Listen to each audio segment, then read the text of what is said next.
انسانی تاریخ کا سب سے عجب واقعہ کہ جس میں ایک شخص نے ایک دن میں 10 لاکھ تاتاریوں کو اسلام کے دائرے میں داخل کر دیا۔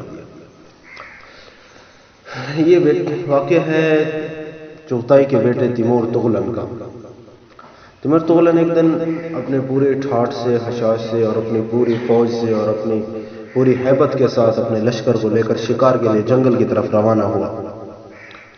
راستے میں جب جلال الدین نے اس کے قافلے کو دیکھا تو اس کے قافلے کی طرف رخ کیا کہ اسے اسلام کی دعوت دو، اور جب اس کے قافلے کے سامنے آ کے کھڑے ہوئے تو تیمور تغلن، کیونکہ اس ٹائم تو کافر تھا، مسلمان ابھی اسلام قبول نہیں کیا تھا، تو کہنے لگا ہائے صبح صبح کس منحوس کا چہرہ دیکھ دیا، سارا دن خراب ہو گیا۔ تو اس نے کچھ شکاری کتے اپنے ساتھ لیے ہوئے تھے، تو جلال الدین سے کہنے لگا رحمۃ اللہ علیہ سے کہ تو بہتر ہے یا میرے یہ کتے بہتر ہیں؟ تو جلال الدین رحمۃ اللہ علیہ نے بڑا خوبصورت جواب دیا، فرمایا اگر مرتے وقت میرا اللہ مجھ سے راضی ہے تو میں اس کتے سے بہتر ہوں، اور اگر مرتے وقت میرا اللہ مجھ سے ناراض ہے تو یہ کتا مجھ سے بہتر ہے۔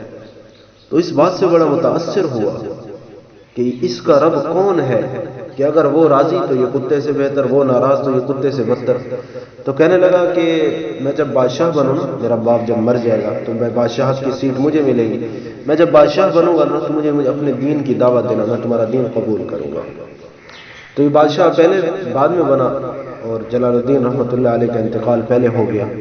تو جب ان کے انتقال ہونے لگا تو انہوں نے اپنے بیٹے رشید الدین رحمۃ اللہ علیہ کو بلایا اور کہا بیٹا مجھے تیمور تغلن نے دین کی دعوت کا کہا تھا، دین کی دعوت کے لیے مجھے بلایا تھا، میں اس دنیا سے جا رہا ہوں اور میں اپنی وصیت تیرے حوالے کر رہا ہوں، تیمور تغلن کے پاس جا کر میرا حوالہ دینا اور اسے جا کر دین بیان کرنا۔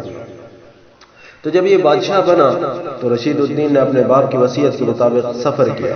سفر کی وجہ سے ان کے کپڑے میلے کچیلے ہو گئے تھے، کچھ حالت خراب ہو چکی تھی، تو درباریوں نے اندر جانے کی اجازت نہ دی۔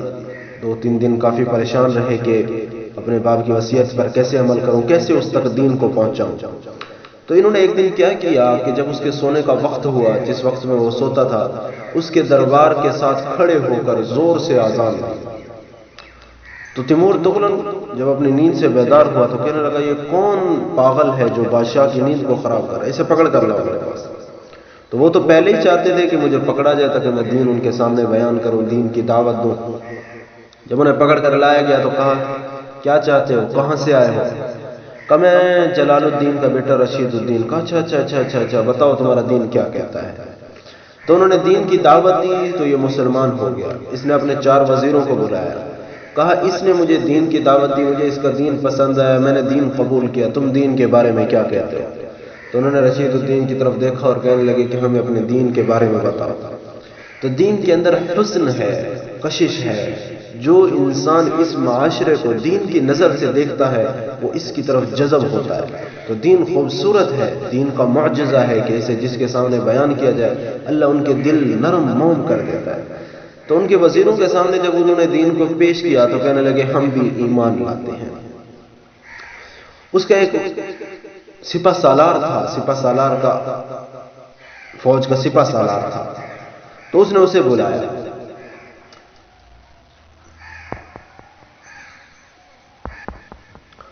اس کا نام تھا جرواش، اور وہ ایسی بلا تھی کہ 5 سالہ اونٹ کو اپنے دونوں ہاتھوں پر کھڑا کر کے اوپر اپنے کندھے پہ بیٹھا دیتا تھا، ایسی بلا تھی، ایسی طاقت تھی اس کے اندر۔ تو اس نے کہا جراش یہ جلال الدین کا بیٹا رشید الدین ہے، اس نے مجھے دین کی دعوت دی، میں نے اس کا دین قبول کیا، پھر میرے وزیروں نے بھی اس کا دین قبول کیا، تم اس دین کے بارے میں کیا کہتے ہو؟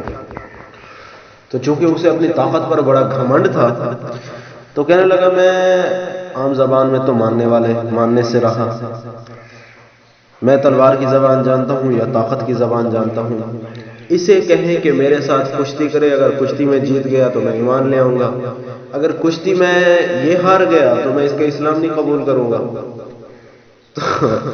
تیمور تغلن کہنے لگا کہ اپنا مقابلہ تو کر اس سے، اپنا موازنہ تو کر اس سے۔ کہاں وہ سوکھا سکڑا سی کمزور کی جسامت تھی حضرت رشید الدین رحمۃ اللہ علیہ کی، اور یہ بڑا